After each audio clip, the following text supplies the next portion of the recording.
আসসালামু আলাইকুম।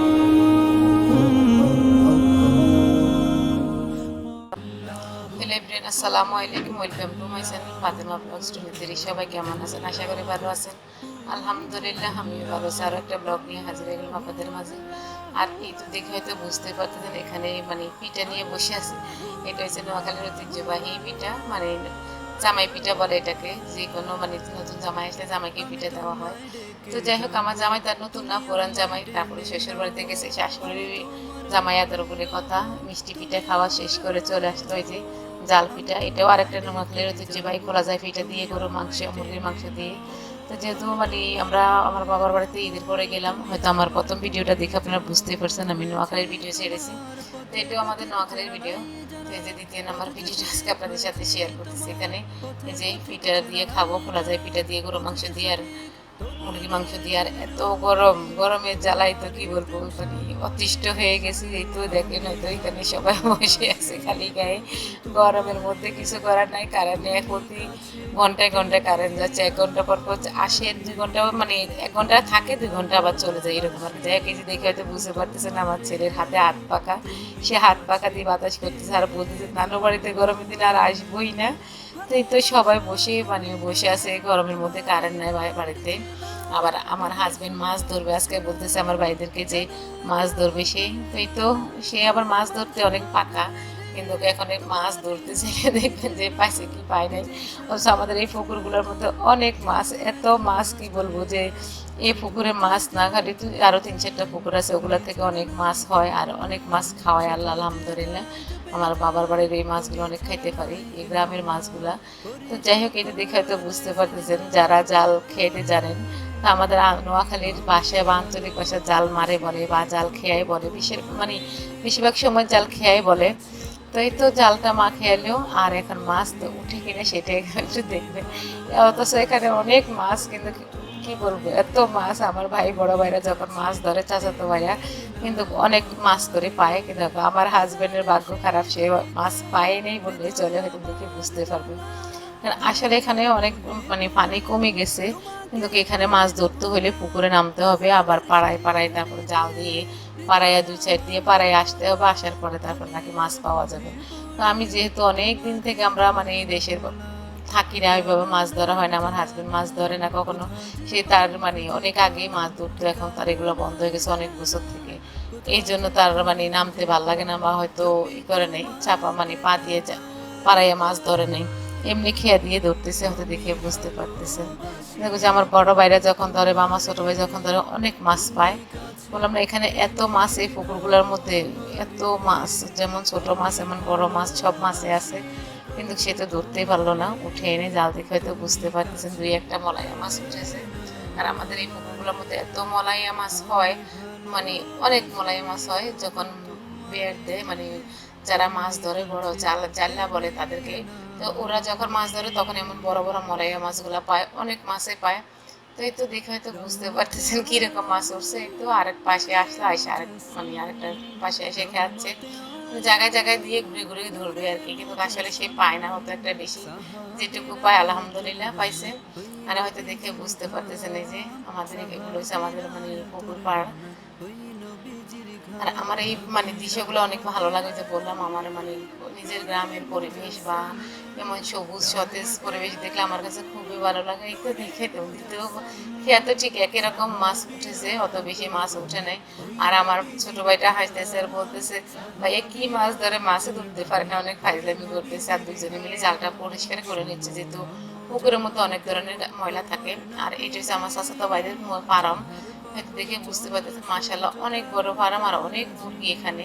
আসলে কিছু পাইতে হলে কিছু দিতে হয়, এইগুলোর পিছনে অনেক শ্রম দেয়। এখানে লাইট, তারপরে ফ্যান, কত কিছুই আছে। আর এই তো এই ভাইয়ার এই প্রজেক্টটা, ভাই এখানে প্রজেক্ট, এইটা একটা মাছের প্রজেক্ট। তো এখানে মাছ ফেলছে, এখন সে নিজে একটা খেয়া দিল পুকুরের নাইমা প্রজেক্টের মধ্যে। তাও মোটামুটি যেহেতু এগুলো চাষের মাছ, এখানে অনেকটা মাছে উঠেছে, দেখে হয়তো আপনারা বুঝতে পারবেন যে তেলাপিয়ার বাচ্চা উঠেছে। তো কয়েকটা তেলাপিয়ার বাচ্চা, কই মাছ উঠেছে। আসলে এগুলো তো প্রজেক্টটা বেশি বড় না, তারপর অনেক বড়ই, বড় না বললে ভুল হবে, অনেক বড়, কারণ চারদিকে একদম শুকিয়ে আসছে আর কচুরি ফেনাও পড়ে গেছে গা, এইটুকু একটু খালি আছে, ওইটার মধ্যেই মাছটা ধরতেছে আর কি। মানে যখন তাদের প্রয়োজন হয় তারা এখান থেকে মাছ ধরে নেয়। আর আমার ভাইয়ের বাঁশ উঠে রাখছে আমার হাজবেন্ডের জন্য, যেন সে যাইতে পারে ওখানে বাসার নিচে দিয়ে একদম মাছ আরো ধরতেছে, কিন্তু লাস্ট পর্যন্ত চলে যায়, বেশি দিন ধরে না।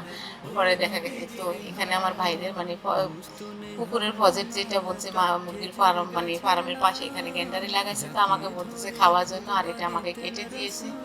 তো গ্যান্ডারিটা এত মিষ্টি ছিল যে এখন মাথাটা কেটে আবার লাগাই দিবে যেন আবারও হয়ে যায়। তো এখানে ওদের ভাইয়াদের দেখা গেছে চিচিঙ্গা, বরবটি, ধুন্দুর, ঝিঙ্গা, সিম, মানে এগুলো সব সময় তারা মানে লাগায়, তাদের জমিতে চাষ করে তারা, সব সময় হয়। এই যে দেখেন কত বিশাল বড় করে এটা একটা ঝাঁকা দিয়ে রাখছে, ঝাঁকার মধ্যে সবসময় থাকে। আর এখানে অনেকগুলি সিম গাছ আছে ওই পাশে, এই পাশে দেখাই যাচ্ছে জোপালো জোপালো, এগুলো তো অনেক ফুল আসে রয়েছে।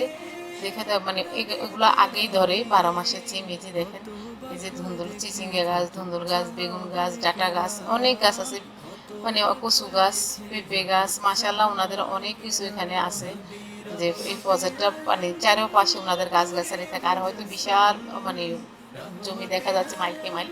এই জমির মধ্যে কিন্তু মানে অনেক মাছ হয়। আর আমার হাজবেন্ড সবসময় বলবে যে তোমাদের এখানে এত মাছ কোত্থেকে আসে, সে অবাক হয়ে যায়। চারদিকে কিন্তু বাসা বাড়ি, এত মানে বাড়ি ঘর দুয়ারের যেই দিকে খোলা দেখতেছেন ওদিকেই খালি খেত, তো এত মাছ করতে গেছে সে সবসময় আমাকে জিজ্ঞেস করে। আর এই তো দেখেন আমার ভাই আর আমার ছেলে জীবনের প্রথম সে মাছ ধরতে নামছে, আর আমার ছেলে আর আমার ভাই এটাকে টান দিচ্ছে মানে বেড়ের মতন, তো টেনে উঠাবে আর কি। কিন্তু আসলে এখানেও তারা মামা ভাগিনায় ব্যর্থ হয়ে যায়, কারণ আমার ছেলে তো সে ধরতেই পারে না কখনো জীবনে, মাছ ধরে না এইভাবেই, কোনোভাবে সেই মাছ ধরতে পারে না। মামুর সাথে নামছে, পাশে তাকে মানে এটা ওজন আরো দুজন আছে, সে ডুবে যায় কিনা এই জন্য মাছ যারাই তো দেখেন একটা মাছও পায় না, দুই মামা ভাগিনে জাল টানছে আর কি। আর এই তো এই কয়টা মাছে পাইলো 4 জন, 3 জনে মাছ ধরে। দেখে হয়তো বুঝতে পারতেন 3-4টা কই মাছ। যাক, মাছগুলো নিয়ে চলে আসলাম আমি বাসায়। আর আমার বোনে মাছ এগুলো কাটবে। আর ওই যে কলা গাছের ভিতরে ইঁচড়টা, যেটা আমাদের আঞ্চলিক ভাষায় বগুলি বলা হয়, আপনাদের কোন ডিস্ট্রিক্টে কী বলেন জানি না, সেগুলো কেটে নিছে আর মাছগুলো কাটতেছে। আর আমার বোনের মেয়েটা বসে আছে, আর বসে বসে মায়ের সাথে কথা বলতেছে, দুষ্টামি করতেছে সে। আর আমার আম্মার এই যে রান্নাঘরটা, এই রান্নাঘরে আমাদের মানে সিলিন্ডার গ্যাসও আছে। তারপরে মায়ে যে দেখেন লাঠি চুলাতে এইভাবে রান্না করার মজাটাই কিন্তু আলাদা, যেমন খেতে মজা ঠিক তেমন দেখতেও ভালো লাগে। আর এইভাবে আমার আম্মা লাঠি চুলাতে রান্না করে, দুই পাশে 2টা চুলা, 2টা রান্না বসিয়ে দিয়েছে। আমাদের দেখেন আপনাদের কার কার দৃষ্টিকে এমন চুলা থাকে 3টা একসাথে। আর এই যে আমাদের বাসায় 2টা মানে গাছের কাঁঠাল ধরেছে, গাছটা এত চিকন মাশাআল্লাহ, অনেক বড় কাঁঠাল ধরেছে। আর এই তো বৃষ্টি, ব্যাগ কাদা, তারপরে আবার গরম, সব মিলিয়ে নোয়াখালীতে মানে অনেকদিন পরে এরকম অবস্থায় গিয়েছিলাম। যাই হোক, রান্না বান্না শেষ করে একদম খাওয়ার মানে ইতে চলে আসলাম। আর এখানে দেখেন কত আইটেমের খাবার খেতে আমার আম্মা রান্না করেছে, তো আমরা খাবো এখন। যদি ভিডিওটা ভালো লাগে অবশ্যই একটা লাইক এবং কমেন্ট করবেন, যদি বেশি ভালো লাগে ফ্যামিলি এবং ফ্রেন্ডসের মাধ্যমে শেয়ার করে দিতে পারেন। আজ এই পর্যন্ত, সবাই ভালো থাকেন, আল্লাহ হাফিজ, আসসালামু আলাইকুম। মনে মানে না রে মদিনা মদিনা বলে জিকির করে রে, ওই মদিনায় কবে যাব মনে মানে না রে। রাসূল তুমি শোনো গো আমার ফারিয়াদ, চুমু খেতে বাড়িয়ে দাও নূরানি হাত, চুমু খেতে বাড়িয়ে দাও নূরানি হাত। রাসূল তুমি শোনো গো আমার ফারিয়াদ, চুমু খেতে বাড়িয়ে দাও নূরানি হাত, চুমু খেতে বাড়িয়ে দাও নূরানি হাত। আমার অন্তর জুড়ে মদিনা ছেড়ে আসসালাম।